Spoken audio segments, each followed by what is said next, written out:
Bagaimana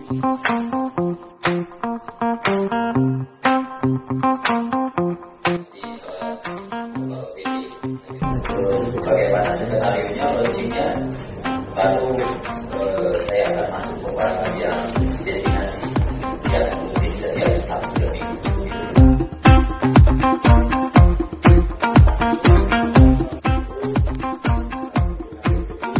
Yang terbaik supaya kegiatan ini benar-benar menyatu.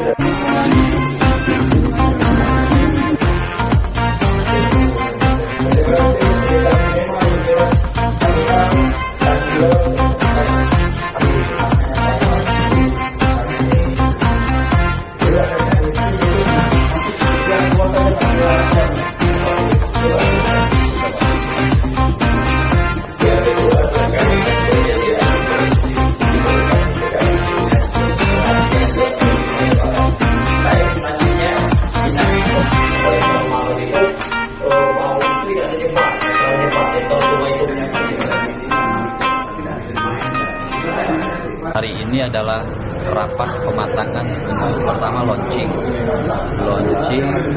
untuk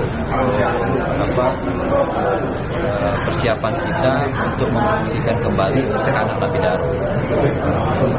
Pertimbangan kita tadi pertama kita ingin menghidupkan geliat ekonomi yang ada di sana pasca dari pengalihan pedestrian di Jalan Jenderal Sudirman. Untuk itu kita ingin memastikan secara detail baik itu kepesertaan yang ada di sana, maka tadi saya minta dengan Pak Kadin Pariwisata maupun Dinas Koperasi untuk benar-benar selektif dan juga melihat kriteria persyaratannya yang akan menempati di sana. Tetapi tadi ada solusi untuk secara bergantian UMKM yang ada di Palembang baik mikro maupun kecil setiap malam Sabtu dan malam Minggu dari jam 6 sampai jam 24 Pak Kadin ya. Dan yang lain-lain juga sudah semua sesuai dengan tugas dan tupoksi dari masing-masing OPD, baik itu yang berkaitan dengan penataan parkir dari sisi keamanan dan juga nanti juga ada beberapa pertunjukan dengan melibatkan dari seluruh komunitas maupun asosiasi yang ada.